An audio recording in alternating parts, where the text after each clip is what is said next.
नमस्ते दोस्तों। मेरा नाम अलीफ़ चौधरी और फिर से और एक बार स्वागत करता हूँ मेरे इस channel sacred knowledge of Vedas में। आज हम लोग बात करेंगे साउथ ईस्ट या अग्निकोण के बारे में। ये भी काफ़ी एक इम्पॉर्टेंट प्लेस है वास्तु में। ईशान कोण के बारे में तो हम लोग इससे पहले जान ही चुके हैं, नॉर्थ ईस्ट जिसे हम लोग कहते हैं। तो उसमें हम लोग ये जान चुके हैं कि ईस्ट का इम्पोर्टेंस क्या है। एक्चुअली सूरज का जो पहला किरण आता है वो ईस्ट से आता है और इसके लिए ईस्ट में एक पॉजिटिव एनर्जी सबसे पहले आता है। अब उसी के साथ साथ में जैसे जैसे अर्थ का रोटेशन होते जाता है और वो जो सूरज का रोशनी है वो अपना प्लेस जो है वो चेंज करता रहता है। तो ईस्ट के बाद में जो मेन जो चेंजेस आता है वो आता है आपका साउथ ईस्ट की तरफ में, अग्निकोण जिसे हम लोग कहते हैं।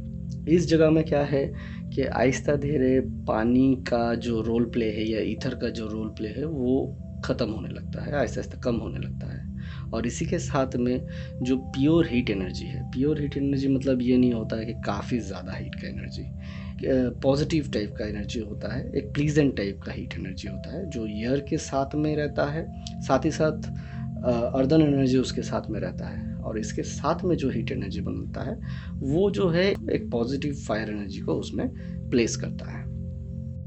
तो एक स्पेसिफिक टाइम होता है, जैसे ही आपका नॉर्थ ईस्ट का साइकिल ख़त्म हो जाता है उसके बाद में अग्निकोणा का साइकिल जो है, साउथ ईस्ट का साइकिल जो है वो शुरू हो जाता है। तो एक स्पेसिफिक टाइम में ये जगह अपना पोजीशन लेता है और वास्तु के हिसाब से इस कोण को हम लोग अग्निकोणा का नाम इसलिए देते हैं क्योंकि यहाँ पे जो प्योर एनर्जी जो है वो अग्नि देवता का यहाँ पे कैरी किया जाता है। ये हम लोग मैथोलॉजिकली मानते हैं।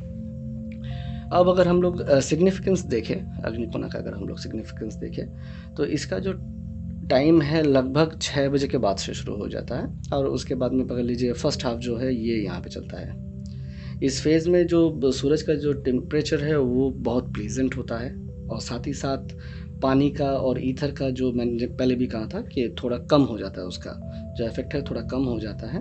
और एयर का और अर्थ एलिमेंट का यहाँ पे एक एनर्जी जो है इन्वॉल्व हो जाता है।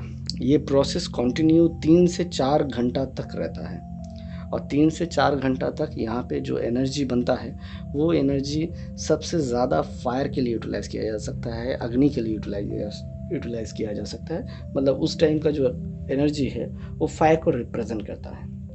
अब सबसे बड़ा बात है कि फायर सबसे ज़्यादा हम लोग का जो रिक्वायरमेंट होता है वो कुकिंग में सबसे ज़्यादा इम्पॉर्टेंट होता है। तो अगर इस एनर्जी को हम लोग कुकिंग रिलेटेड कोई भी काम में लगाते हैं या फिर हीट रिलेटेड कोई भी काम में लगाते हैं तो ये चीज़ बेस्ट होता है इस पोजीशन के लिए।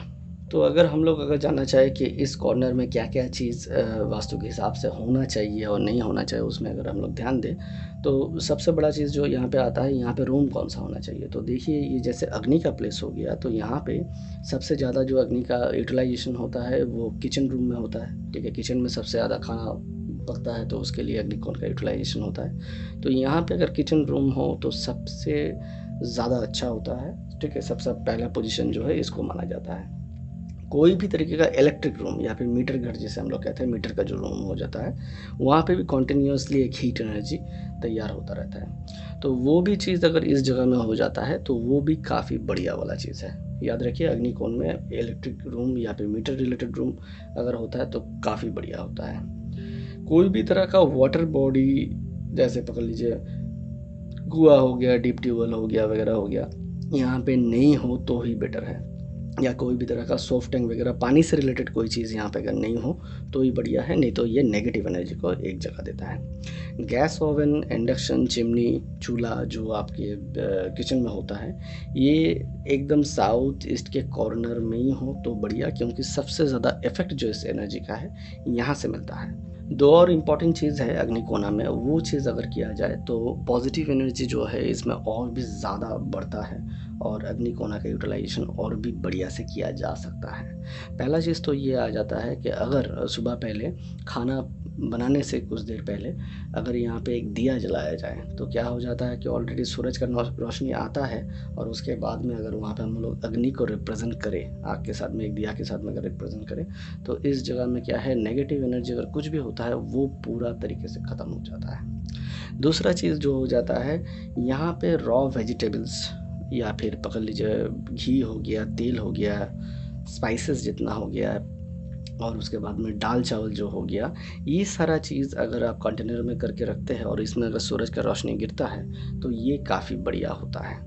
क्योंकि क्या हो जाता है कि सूरज की रोशनी से जो उसमें कीटाणु जो सारा होता है वो ख़त्म होता है, और उसका जो एक एनर्जी लेवल है ना वो भी बढ़ जाता है। कोई भी तरह का वेजिटेबल्स को या ख़ास करके तेल को, घी को, पल्सेस को अगर हम लोग वहाँ पर रख देते हैं थोड़ा देर के लिए, उस स्पेसिफिक टाइम में अगर उसको वो वाला अग्नि मिलता है तो ये चीज़ क्या है, उसको एनर्जी देता है, ना कि ना उसको ख़त्म करता है। ये चीज़ करने से काफ़ी ज़्यादा फ़ायदा होने वाला है।